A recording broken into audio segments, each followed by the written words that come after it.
Your support helps us bring you programs you love. Go to wyomingpbs.org, click on Support, and become a sustaining member or an annual member. It's easy and secure. Thank you. This gunslinging college football quarterback wears brown and gold, but the comparisons to NFL stars have now been on sports pages for months.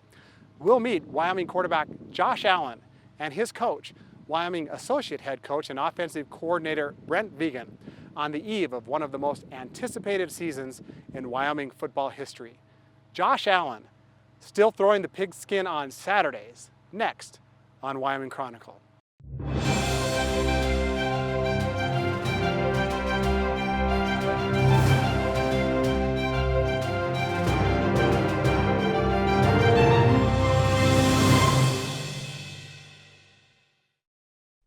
Funding for this program was provided in part by the Wyoming Public Television Endowment and viewers like you.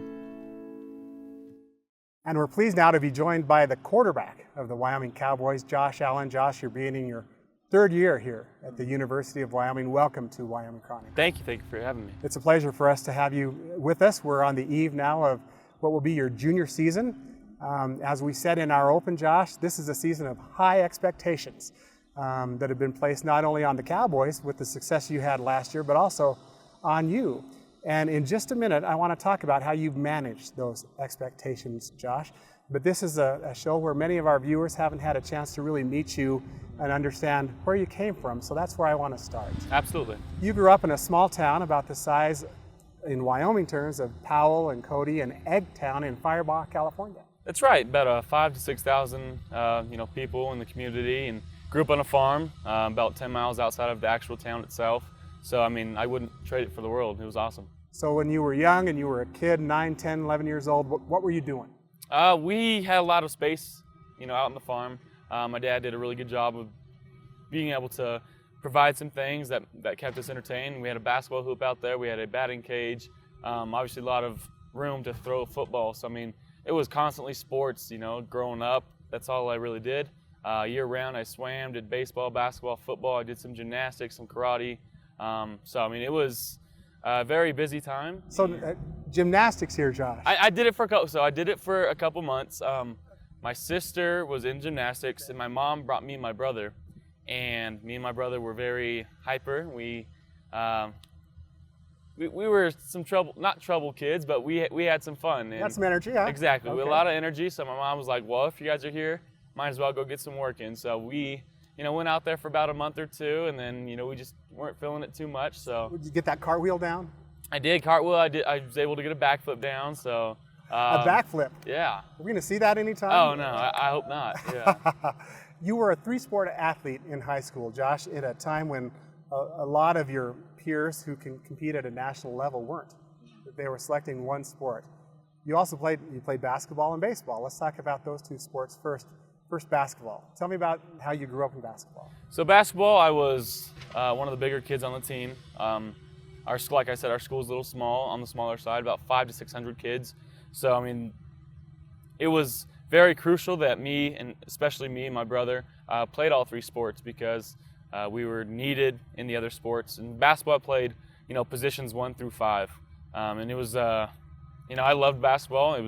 It's a game that you can go out and you can play by yourself, and then you can go to the, AA here and find some teammates and, just do a pickup game here and there. So it's a fun sport, and it's some of the best memories I have growing up. Now, people may find it hard to believe that you're 6'5", maybe 6'6", 6'5"? 6'5", yeah. 235, 240? Yep, around So you put there. on maybe, 10 pounds since last season? About 15 to 20 pounds, actually, yeah. Okay. So, but that wasn't the case when you were a sophomore. No. 5'8", maybe 5'9", 5'10", my sophomore year. 140s? 150 pounds, yeah. Yeah. So I was on the little and lighter side. So you were a guard when you started things? Correct. Yeah.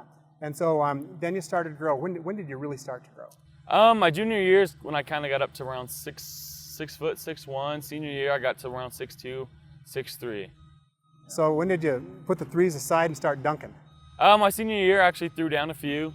Tell me about your first dunk. First dunk was, I believe, was in Layton, against Layton, a smaller school. In a game? In a game, yeah. I just felt some adrenaline rushing through my body, and I was in between two guys, and I just went up and found myself on the rim. And what did you think? Everybody went crazy, so my teammates were going crazy, but it was a good time. Sure. You also played baseball. You threw. Yep. And you also were a first baseman primarily, Yep, outfielder earlier. But you could bring it. Yeah. Tell me, what could you hit on the radar gun? I topped that at 92 my senior year, and I was holding on to 185 pounds then. So, maybe if I went out and started throwing again, I could, throw a little harder. So we throw you on the bump over at Cowboy Field here and let you warm up. 93? I think 94? I think I topped that, yeah. Yeah. So you're gonna strike me out on your fastball or your change of speed? Curveball. Oh, yeah. Is that right? Yeah. 12 to 6er? It's more of a sliding curve, a sweeping curve, and it fools some people. And if I recall, your record was 7-2 through school, about a 2.0 ERA. But now we got to talk hitting, Josh. You didn't go away. When you weren't pitching, you were in the field, and a lot of singles and a lot of doubles, a few triples. No home runs, yeah. No home runs. What's up with that? Well, I was primarily a pool hitter, and left field at our stadium was pretty deep. I think it was around 330, 340. And right power field, alley then? Yep, right field was 280 to the fence. So, I just didn't have the power to go right field, and I come practice time I can hit them out, and then come game time I just found gaps and brought in some runs and helped the team. Now you told me off camera that that wasn't the case with your brother though. Yeah, my brother he crushed the ball, and he was hitting them over center field, which was 335, 340. So that dude's got a lot of power. He's still playing baseball today at Mount Sac. So super proud of him and excited for what's to come in his future too. So if it weren't football, Josh, would you be maybe playing baseball today? I'd be playing baseball, yeah. All right. But you were in high school. You were a multi-sport athlete. There had to have been a time when you decided, football is going to be it for me. Yeah. How did that happen? After I've grown up always loving football the most. I'd sleep with football growing up, and it's just something that I always pictured myself doing when I was older. And going through high school and being able to play 3 sports and get the experience of everything and staying competitive year round, just really helped tie it into the whole football aspect. Did you have a quarterback that, I want to be like him? Did any of that go on when you were in junior high or in high school? It did. Obviously watching Tom Brady, Aaron Rodgers is one of the freakiest athletes to play quarterback, and just what he's able to do on the run and without even a platform to throw on. And then you look at guys like Brent Vigen, who's a big inspiration for me. He's a gunslinger, and everybody knows that's kind of what I've been, labeled as in this past couple of years. Are you okay with that? I'm fine with it. Yeah. I know there's kind of a negative connotation to it, but I grew up always thinking a gunslinger was good because of watching Brent Vigen. You were in high school, and you weren't very big. We've talked about that. When did it click in your mind that, I can play at the next level, or was that always your plan? It was always my plan. Even when you were younger and not as big? Correct.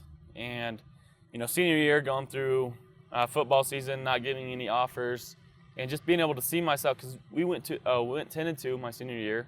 Very good record. It was one of the best records in our high school history. And I felt that I was, big enough, strong enough, and had the arm strength to be a Division I quarterback. And no one really gave me the opportunity out of high school, so I went the junior college route. Now, you had wanted to go to Fresno State, and you could have walked on. Yep. And said, I'm going to prove these guys wrong. Here we go.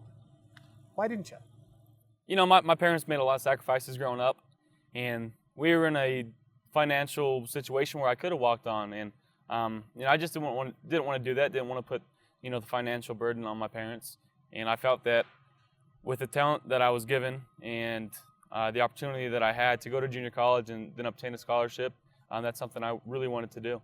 So after you're done with junior college, again, not many Division I college football programs came knocking at your door, but 2 did. Yep. Tell me about first what Eastern Michigan, how they approached you, what you thought about the program, and then why Wyoming? Well, they first contacted me on Twitter and sent a lot of mail. They called me often. They weren't too sure whether they were going to offer me or not. They had a new coaching staff in Eastern Michigan that year as well.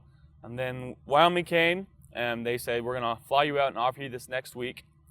So scheduled a visit with them. Coach Bowl was coming that Wednesday. Then Eastern Michigan called and said, hey, we're going to fly you out and offer you this week as well. And I said, well, I've already scheduled a visit with Wyoming.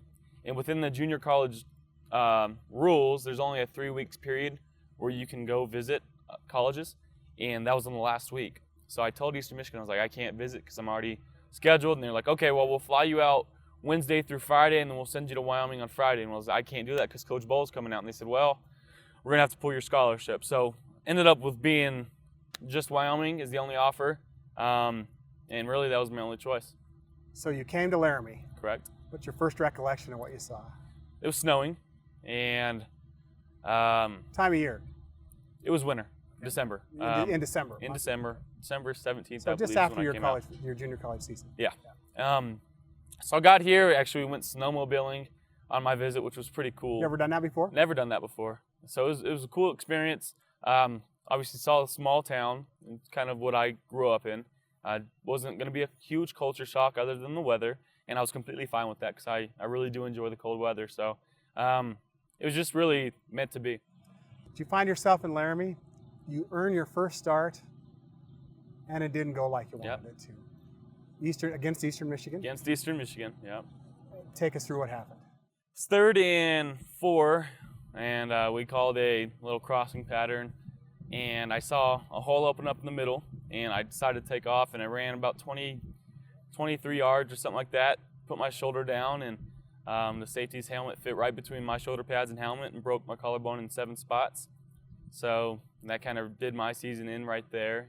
I ended up with 8 screws and a plate in my shoulder that'll stay in there with me forever. And I think people might be surprised to learn it's on your throwing side. Yep. How did that impact you? I mean, emotionally, Josh, here you were, you had the world in front of you, and all of a sudden, after your first start, that happened. That had to have been tough to do. Yeah, it destroyed me for a while. 3 weeks, I stayed in my room. I didn't go out, didn't really talk to anybody. My mom stayed with me those 3 weeks after my surgery, and she, brought me food and stuff like that, and tried to get me out of my room, but I just, I couldn't move, couldn't do anything because I just, I was feeling so down. And then Coach Bo called me and said, you might want to start coming to practices and getting in the film room and watching what's going on. So I did that, and that was the best thing that I could have done. Getting back out in the film room, taking mental reps, understanding the offense as much as I could. So come this past year, I would have been ready. When did you know it's going to be all right? Was there a time? After the last game. Yep. The senior quarterback at the time, Cam Kaufman, he was done, and I knew this is my team to really take over. So that last game hit, we ended up winning it against UNLV, and from that moment, I just got a sense that, this is going to be something different, and I was able to step in, and, I had a lot of respect for my teammates, and we were ready to go to work. Great season, obviously, Josh. It's been well reported. People know that you ran off 5 straight poinsettia bowl appearance in the Mountain West Conference Championship game. And now you find yourself watching the National Championship game with agents. Yep. From CAA, Creative Arts Agency. The biggest sports agency in the country. They signed $2.2 billion worth of athletic contracts last year. And there you are with them. What was going through your mind? It was a surreal moment. Just, listening to what they had to say and the information that they gathered from some people in the NFL. And it was really cool that they, spent their time during the national championship to come out and visit with me and my family. They actually sat down and watched the game with us, and we ordered pizza, and we treated them well. They have a profit motive here. Absolutely. They want to sign you, and they want to sign you now. Absolutely. But, it was just a different sense, and they weren't trying to push me and tell me I needed to go to the NFL. They were just saying that, listen, this is what we've been told. This is what we're hearing. Whatever you do, we're going to be here for you. And, they've stuck by their word so far. And so what you were hearing is a high draft pick in a draft with millions of dollars coming your way. Yet you decided then, you told your roommate, you told your coach that that's what you were going to do. Walk me through that. So actually, I told myself the night before, I called, so let's back up a little bit. Me and my family went to dinner and actually told them that I was going to declare. And, we toasted to it, and, everybody was excited. My parents were going to support me either way, even though I knew they really wanted me to go back to school for one more year. So told them that was going to happen, and that night I couldn't sleep. And I got up the next morning, and I looked at my phone, and Coach Vigen was calling me, and I declined it because I just couldn't, tell him the news that I was declaring. Coach Bowl called. I answered the phone, and throughout the whole day, I'd still been deciding, is it still the right decision to go? What did Coach Bowl say when he first called you? He said, I don't know what you're thinking. I'm going to put you on the phone with an NFL GM. So I talked to an NFL GM. He gave me his whole spiel about what he had been hearing, and just some more information. Even before I talked to Coach Bowl, though, I knew that I was going to come back, and he was trying super hard to get the right information to me. He wasn't telling me to stay. He wasn't telling me to leave. He wanted the best for me. And you didn't tell him right away. I did not tell him right away. So he called me right after I got done talking with the NFL GM, and he said, "Josh, I'm going to put you on the phone with another guy." And I was like, "Coach, that's not necessary. I'm going to come back to school one more year. Let's go win a Fiesta Bowl." And he kind of choked up and said, "I love you, Josh. Let's go do this thing." So it was really cool. Now we're in front of a season where, Josh, you have the opportunity to play against Iowa, against Oregon, the conference battle, CSU, Boise State. What's going to be the one thing different that we're going to notice about Josh Allen from last year to this year? Well, hopefully you'll see that I'm more composed on the field. I'll be taking care of the ball a little better this year, hopefully a lot better. And I'm super excited to have the opportunity to play two Power 5 schools in Iowa and Oregon, because that gets to show everybody in the world that we're a for real team, and it doesn't matter who you put in front of us. We're going to play to our full ability. Okay, now before we bring Coach Vigen in to visit with us, take me in the huddle. Okay. All right. So 2 minutes left. You got to drive the team 60 yards against Boise State to win the game. Call a play for me. Let's go. Yeah, you got to fire up your teammates now. Come on. Okay, we got gun right out, 60 combo, Mars double post. All right. On one. Come up to the line of scrimmage. Okay. Coverage isn't what you thought it was going to be. Give me a snap count. We got ready, set. We'll go on black. Ready, set. Blue 88. Ready, hut. And we'll go here, and I'll be like 62, 62, 62. Change the protection because I just called the wrong protection, so got to fix my mistake. Black, go. Let's go. All right. Josh Allen, it's a pleasure. We're going to look at some highlights now from your season of a year ago, and we're going to bring the associate head coach of the Cowboys, Brent Vigen, in to visit with us. Perfect. Thank you. Thank you.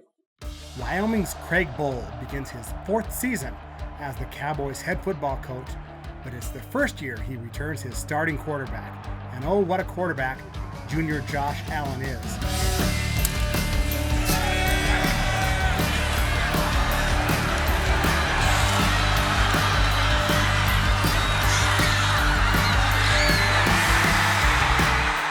Here are the stats.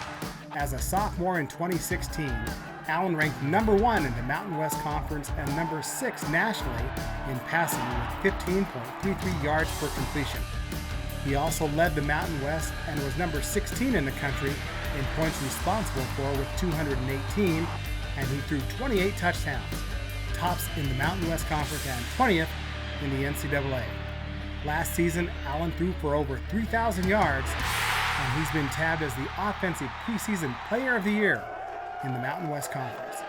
His position coach is Brent Vigen, the associate head coach of the Wyoming Cowboys.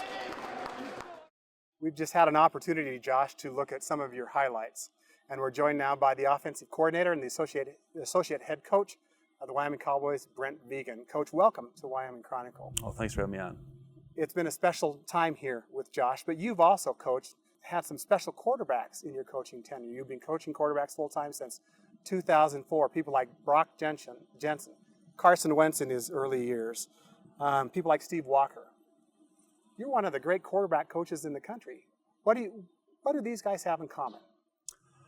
Well, great players make a great coach. That's the first and foremost there. But I think the one common trait that they all have, very competitive. I think you look at all 4 of those guys you mentioned, Josh included, maybe a little bit different forms, different shapes and sizes, but very competitive. All skilled athletes. All 4 of them were multi-sport kids in high school, so they were the kids that just went out and wanted to compete, and then that's translated in when they became college quarterbacks to, ability to grow as a college football player, grow as a quarterback, and we've been able to reap the benefits of it.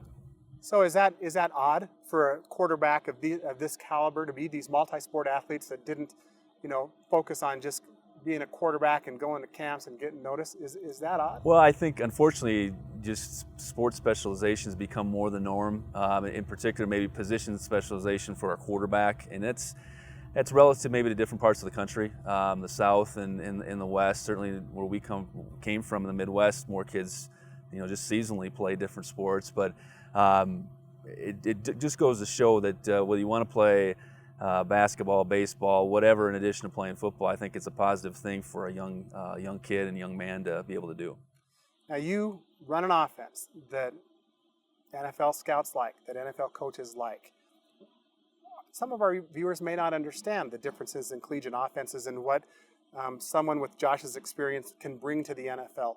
What's the difference between someone like that instead of somebody who's running spread, looking and getting plays and snapping the football? Well, I think we put more on their plate mentally.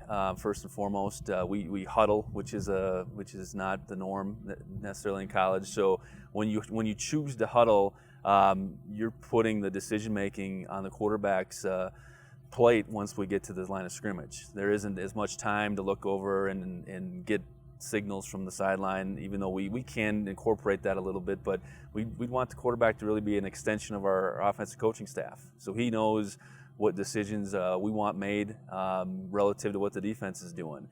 And I think the variety of things we do, whether it's taking a snap from under center, being in the shotgun, dictating things both in the run and the pass game. I think a quarterback is just so much more well-versed, for one, in our offense, but then the skills that he has to do, whether it's throwing the quick game, throwing the ball downfield, is much more, pro-ready, I guess, at the end of the day. Coach, this is now your third season with Josh. What's different about this quarterback today than when he first came on campus to Laramie? Well, when he got here, he was both raw physically and mentally. He'd only played, football full time for a semester, and albeit at the junior college level. And I think the biggest transition that we saw maybe, immediately was, room to grow physically, and the transformation he made from when he first got here, conditioning wise even, to where he is now, speed and strength wise, has been tremendous. And that was probably just part of his physical maturation that was going on anyways. But then also the mental part, taking his game and his understanding to another level, kind of step by step. Where he was that first spring to the next fall, to the next spring to the next fall, and now going into that third year, tremendous strides. Coach, what do you want, Josh? If there's a difference between the Poinsettia Bowl and opening against Iowa here, what do you hope he does better this year? Well, I think just if you look at numbers, I think that's an easy way for people to say, okay, what numbers can a kid improve on? I know what we look at is completion percentage and interceptions. That completion percentage, we want him to be on the better side of 60. So that's mid-50s here, right? Yeah. So there's not a lot that has to change there, but it's making a few more throws, making a few more easy throws, and that's part of just being able to understand too what's going on. And then from an interception standpoint, just maybe being able to cut that in half. And that's sometimes understanding when risks should be taken. It's not so much that he can't make this throw, that throw, or that throw. Sometimes those throws aren't worth taking the risk on. So a lot of it's between the years, and then that what that second year can do for you, what playing now for and going through everything a full second time, and that's where we expect improvement. And along with that, we certainly hope our win total goes up as well. Sure. You watched him recover from a serious injury. What were you thinking after that Eastern Michigan game when this guy you just decided was your starter all of a sudden was gone for the season? Were you worried about his future? Brock Jensen, who you mentioned, had gone through a broken collarbone, so I wasn't worried about his long-term future. I think what we saw that half of a quarter against Eastern Michigan was a very bright future, regardless of if it was going to happen immediately or not. I think heads certainly were turned, for about 13 plays there. We went right down and scored. We were about to do the same thing, so I knew at that point in time we have a very good quarterback here, and now what we need to do is make the best of this injury situation, whether that's getting a little bit more focus in the weight room, just because that's what you're left with at that point in your rehab, or just sitting there being able to learn from the sideline, which he did a good job that first fall. And I do think hindsight's 20/20, but in some ways, having that injury and having to go through some of the things was a real positive thing for Josh. Snap to throw time, there's a lot been written about that. You want the ball out of his hands a little quicker this year, most of the time? Well, I think relative to some throws, and that's all knowing maybe where to go, when to go, all that kind of stuff. I think from a technical standpoint, there's not a lot to fix. We can always get better with our footwork, but I think it's decision making, and I think sometimes that's something that always can improve, and that's something that we'll be working on just as hard in the meeting room as on the practice field. How have you guys managed expectations? We talked a little bit about this earlier, Josh, but Coach, there's expectations now on this team. That's what success breeds. Yep. And here we go. We're at the start of the season. What are you thinking?